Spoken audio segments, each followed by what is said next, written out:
Alright, so please excuse all of the other crap on the desk. We've got some Legions Imperialis going on over there. And we've got some dreadnoughts that I've been staring at for a couple of months. Today we are focused on TT combat terrain. Now, this is all 10 millimeter scale, originally designed for their Dropzone Commander game. However, they've claimed that it will also work in 8 millimeter scale for Legions Imperialis. So the style of the original sets are very Art Deco, which is very much the style of Dropzone Commander, but they do have some newer Gothic styled buildings that we'll take a look at in a minute. So a lot of their tabletop scenics Sci-Fi X range is very, very affordable. Now, I do want to mention this is not a sponsored video. I bought all of these kits that you're going to see today myself. However, I do want to give a shout out to Game Castle.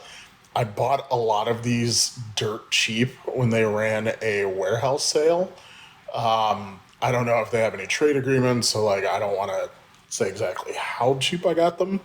But if you're in the Bay Area, you definitely want to get on Game Castle's mailing list, because if they ever do that again, I will be there. So, first up in the back, we've got the Tenement Quarter set, which is, I believe, I want to say 3 sets that they bundled together. So you get the school with the sports field. I believe this is like a bank. And then you get 2 sets of apartment buildings, the 2 L shapes and then the 2 squares. We've got the Tyrosis building, the Nuovo apartments that come with these cool little billboards. We've got the Level Steel building. Then we've got the Chrysler building, another copy of the bank, and then we've got some ruined building segments here. All right, and then here go some of the new Gothic-styled buildings that they have created. So I've got 4 copies of the Leviathan District, which is 4 buildings in each set, and then you also get supply crates. And then I've got 2 copies of the Administratum Decimus, which is like a ruined building, and you get some more supply crates in that as well. So to build these MDF kits, you're going to want some PVA glue and a very sharp hobby knife to help pop these out of the frames. So let me get my supplies, and then we'll head down to the hobby desk and get all of these built. All right, so got my glue pen, which shout out to Guerrilla Miniature Games. That's where I found out about these. If you're ever working with MDF or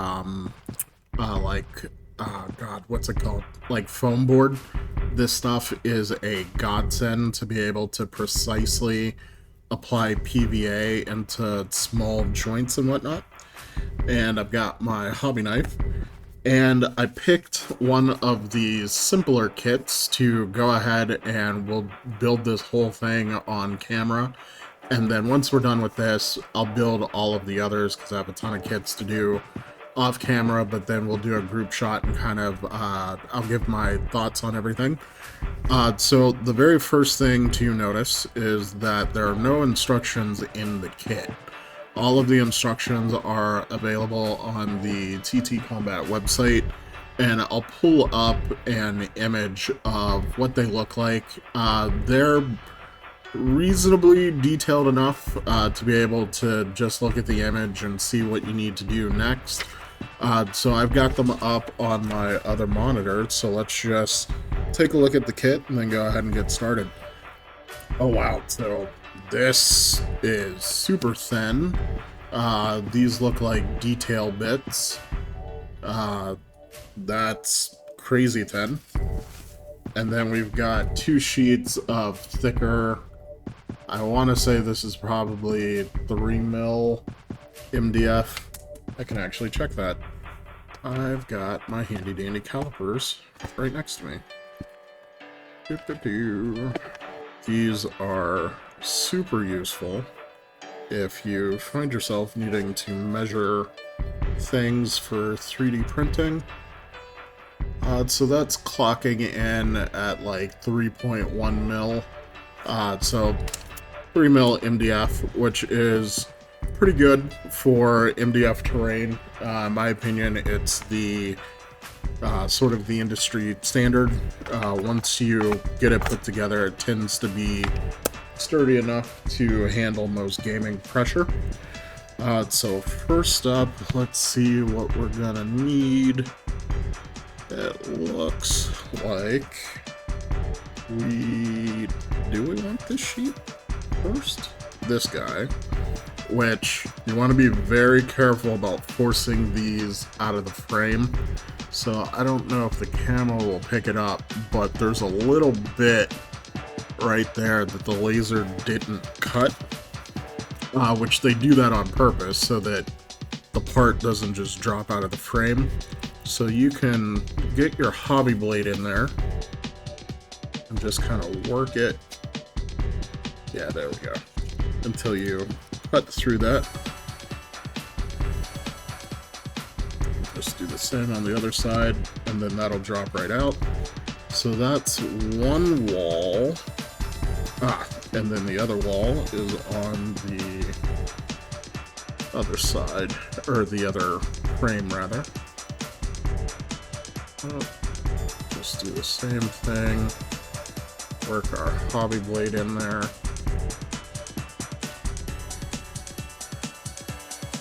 And that falls right out. So, just looking at these pieces, that's some really nice detail on the doors and on the facades over the windows. So I'm liking what I'm seeing already. God, I love the smell of burning wood. MDF kits just always bring nostalgia of like campfires and whatnot when I was a kid. But now we need the roof. And again, when you're using your hobby knife to get these out, guys, be very, very careful. If you're a younger gamer, you know, maybe get your parents to help you. Alright, so there we got the roof, and just gonna clean up those parts that were still connected. You want to be very careful. Your razor will absolutely like tear through MDF if you apply too much pressure. So just be very careful when you're cleaning up those edges so that you don't ruin the piece. And so from the looks of it, the roof slots in on both of those walls here.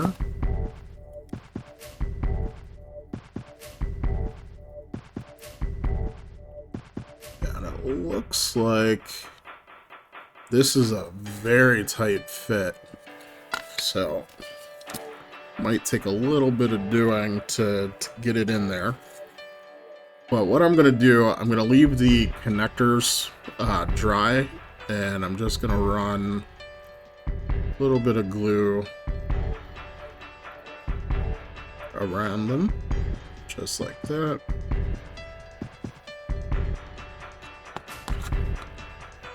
And put the cap back on.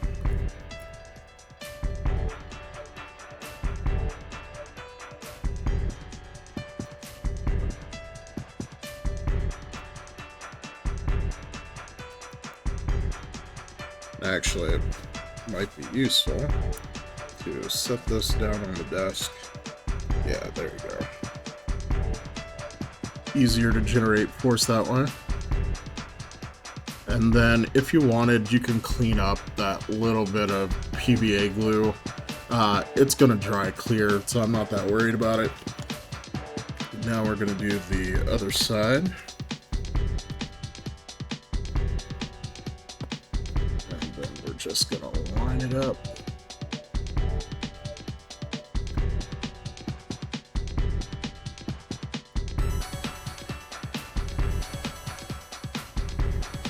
Get it lined up.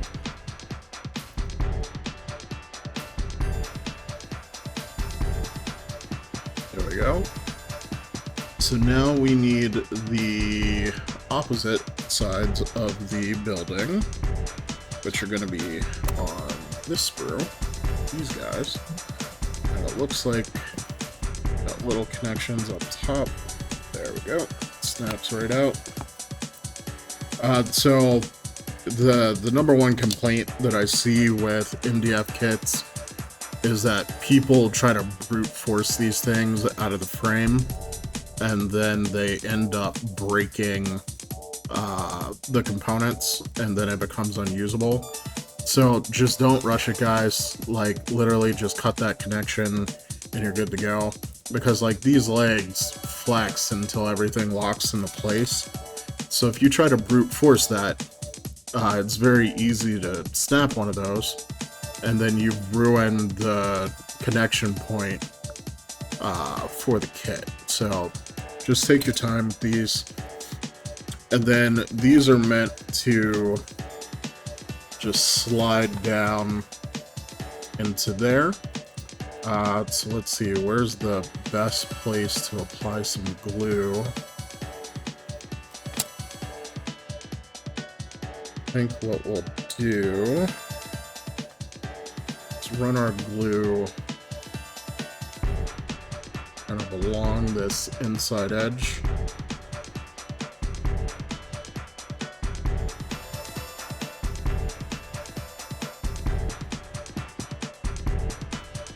And we'll try to drop a little in at an angle on the inside. And that way, when it squeezes out, when the pieces lock in, it'll squeeze inside the building. It shouldn't be that big of an issue.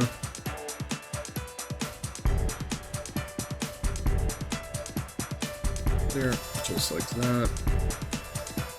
Maybe spread that around a little bit. Same on the other side. Don't just have the giant blob.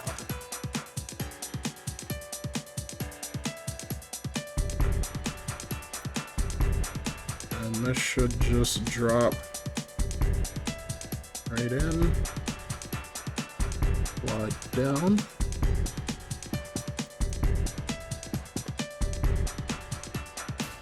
And lock in just like that. And now with those blobs, those are huge. We are going to clean those up with a little cotton swab. Just swipe that down.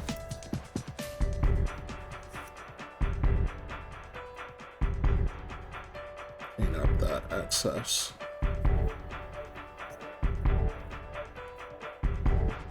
And now we'll do the other side.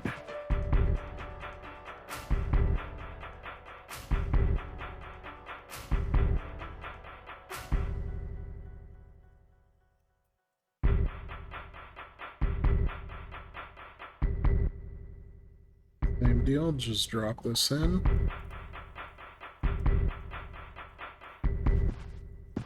Up. Shove it home. And then cotton swab to clean that join.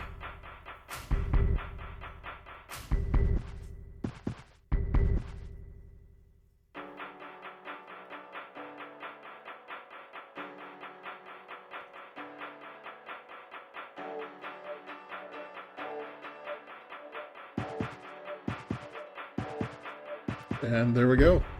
Now that's fairly sturdy. Like, this is me applying like a lot of force just with my arms, and it's holding its frame up pretty good.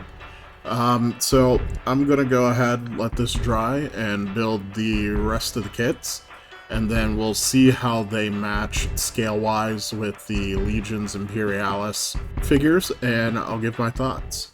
All right, so I've built roughly half of the kits. I think it was 7 kits in total, and I actually ran out of space in my staging area. So we're gonna go ahead. I'll give my thoughts on these, since most of the kits that I still have left are duplicates of these, and then we'll go ahead and get started painting them. So overall, building the kits actually wasn't that bad. So the tenement quarter set, which are going to be these 2 buildings, this guy, these 2 buildings, which are kind of cool because they're meant to go together, but you can play them separately. And then these 2 small buildings right here, as well as this little football field and the little signs, those all went together super easy. Now, the new Gothic style buildings, so the Leviathan district, which are going to be this guy and then these 2 guys right here, they went together easily, but there's so many of the gray board details that it just took a really long time. So for those 3 buildings, it actually took me 2 roughly 3-hour hobby sessions to get everything done, because I wanted to glue the buildings together. Then I had to wait for that to set so it wouldn't shift while I was handling it, and then I had to go in and add all of the gray board details. So all of these little window grills and these little like alcoves on the side and the front doors. Now, the Ruin set is absolutely amazing.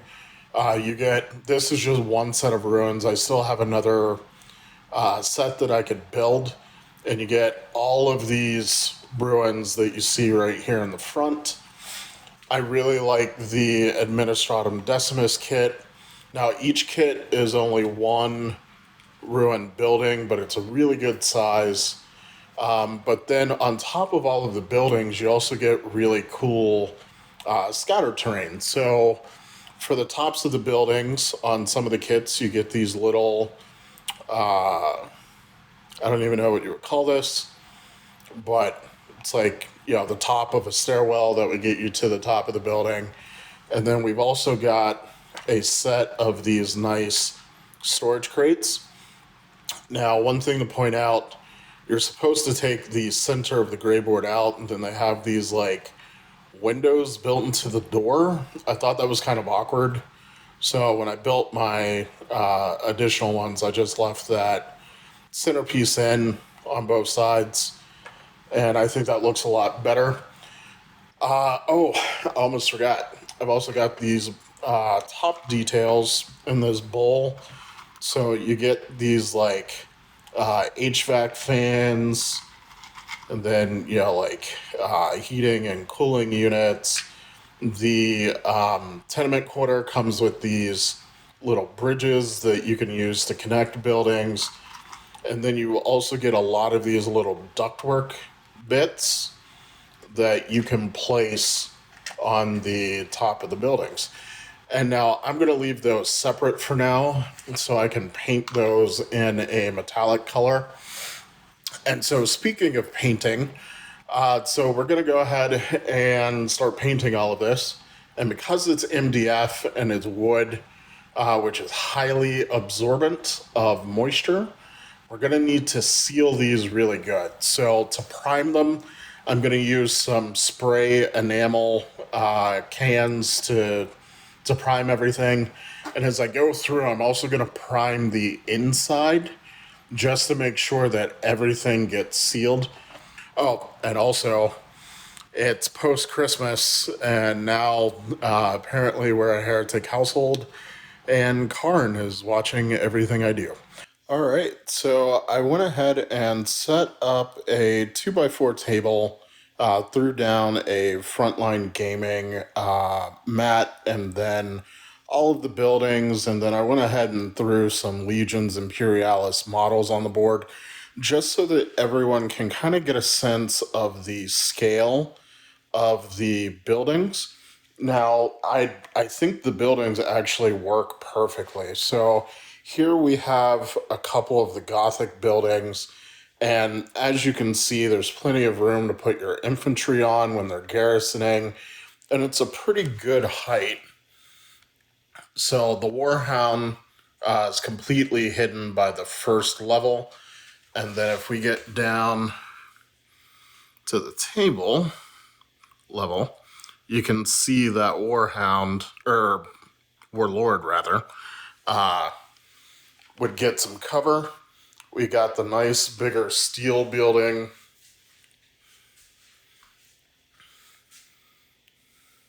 And these ruins. And overall, I'm just really happy with how these buildings have turned out. Now, if you want to see how I painted all of the buildings, you're going to want to hit the video up in the cards. I wanted to break that into a separate video because this one was getting kind of long. That's all I got for today, guys. So if you guys can do me a huge favor, if you made it to the end of the video, go ahead and hit that like button and subscribe. If you're not subscribed yet, big shout out to my channel members, and I will see you in the next video.